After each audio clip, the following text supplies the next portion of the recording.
Pemirsa, wilayah Kelapa Gading menjadi salah satu area yang terkena dampak parah akibat hujan deras yang menerpa ibu kota Senin lalu. Ya, Gubernur DKI Jakarta Basuki Cahayapurnama pada Kamis kemarin bahkan meninjau langsung lokasi banjir di sepanjang Kali Sunter.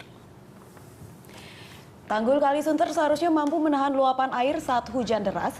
Proyek yang dikerjakan sejak tahun 2012 hingga kini belum juga rampung. Akibatnya banjir setinggi 70 cm menutup akses masuk dan keluar di kawasan Kelapa Gading.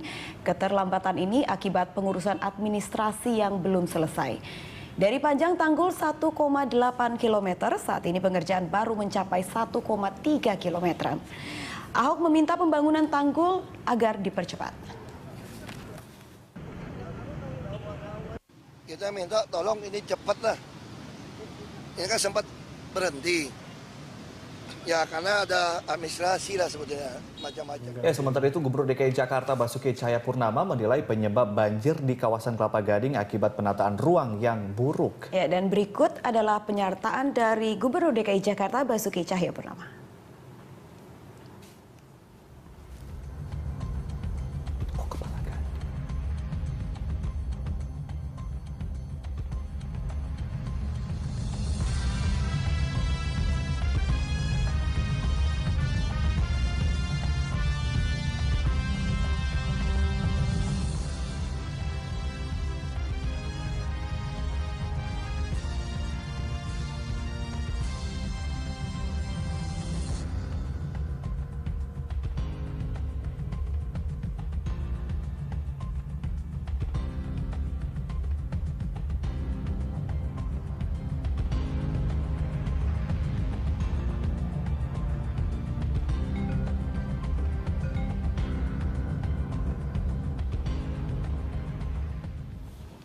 Ya, ini lucu kan jadi beban pemerintah kata Pak Ahok. Kita ke Pak Yayat. Tadi Anda mengatakan bahwa pemerintah sekarang sudah punya yang pendekatan regulatory sistem dengan undang-undang yang ada peraturan di tahun 2014. Ya. Tapi kalau kita lihat sebetulnya Kelapa Gading ini kan berawal dari rawa yang sebetulnya tidak boleh dibangun begitu. Ini seperti sebetulnya teknologi itu gimana sebenarnya Pak Yayat? Jadi begini. Malah pembangunannya malah banyak sekali di daerah Kelapa Jadi begini, Gading. ini memang persoalan di kita itu ada pendekatan struktur. Struktur itu kalau secara sosiologis peraturan, kebijakan, panduan, pedoman. Bukan struktur dalam tata ruang. Struktur tata ruang juga ada dalam bentuk sistem jaringan pelayanan kepada masyarakat. Nah, sebetulnya pada persoalan kita di masyarakat kita ini ada persoalan struktur, peraturan dan kebijakan, ada persoalan kultur.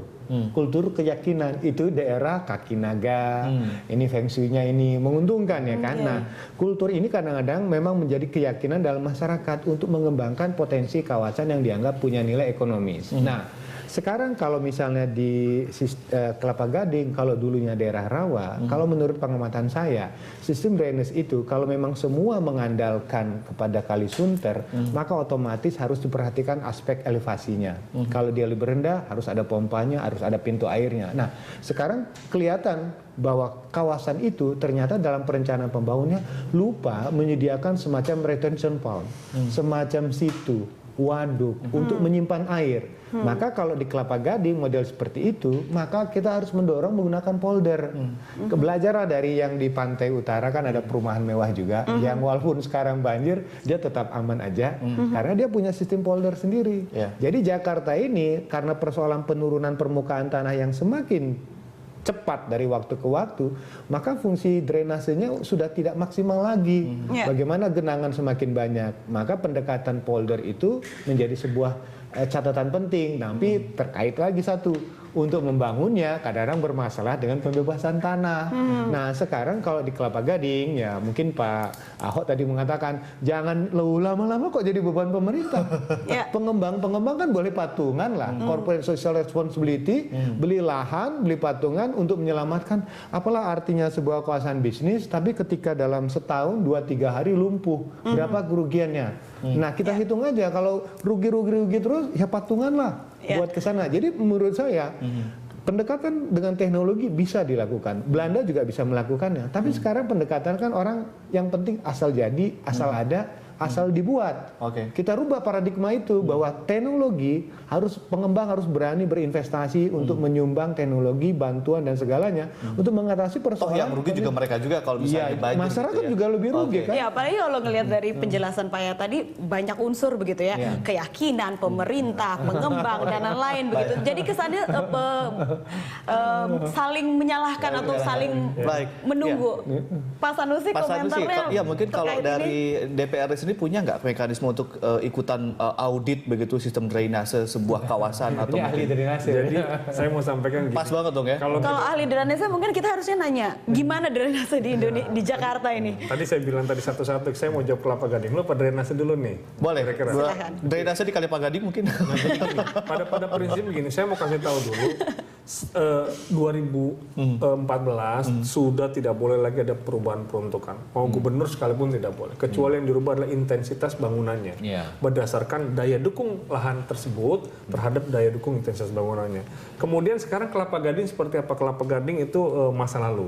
Masa lalu itu maksud saya bilang tadi bahwa bisa dirubah. Pembangunannya dilampau Bisa ya. dirubah ya berdasarkan keputusan Pak Gubernur karena undang-undangnya dimungkinkan untuk itu. Iya. Tetapi yang menjadi persoalan sekarang adalah bahwa kenapa Kelapa Gading sekarang menjadi bencana seolah-olah gitu ya, yang tadi katanya saluran dan bla bla bla. Ada juga itu runoff airnya ada waduknya, cuma tidak besar. Iya. Pertanyaannya itu ada dua pintu sebetulnya. Ada satu pintu ini antara Kelapa Gading dengan Sunter. Kalau ini dibuka, Sunter marah karena Sunter kebanjiran.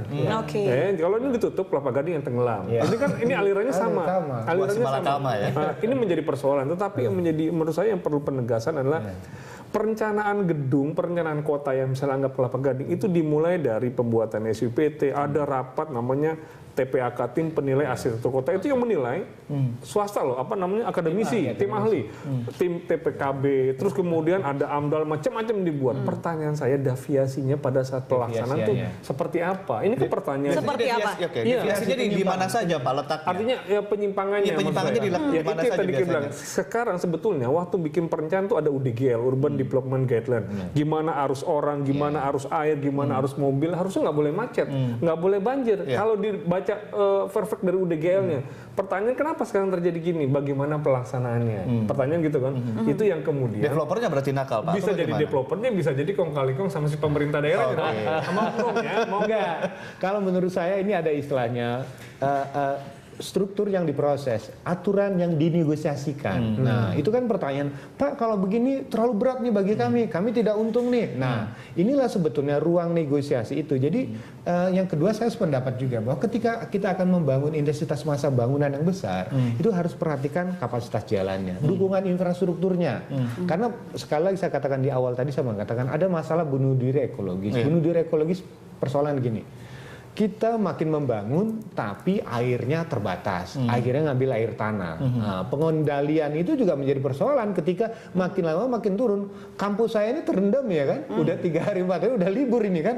Saya perhatikan kok makin lama airnya susah surut. Ini persoalan karena tiap hari dirasakan tangga itu makin. Nah ini perhatikan. Bukan air yang meninggi, tapi mungkin kita yang terus merendah. Nah itu tadi, artinya ada permukaan tanah yang semakin turun, pasti intensitas genangan air juga akan semakin tinggi, volume semakin banyak, karena semakin luas wilayahnya. Sementara pompa-pompa yang ada pun mungkin tidak didesain untuk antisipasi peningkatan yang besar. Baik. Tadi ini menarik juga ungkapan dari Pak Yayat, di Indonesia kan bukan hanya masalah regulasi, tapi juga ada kultur yang kemudian dilihat dan juga masih banyak celah-celah yang bisa dinegosiasikan. Itu akibatnya terjadi bunuh diri ekologi. Nanti kita akan membahasnya lagi mungkin ke lebih lanjut, mungkin solusi-solusi apa saja yang perlu dilakukan begitu ya Iraya, dan pemirsa tetaplah bersama kami di Lunch Talk.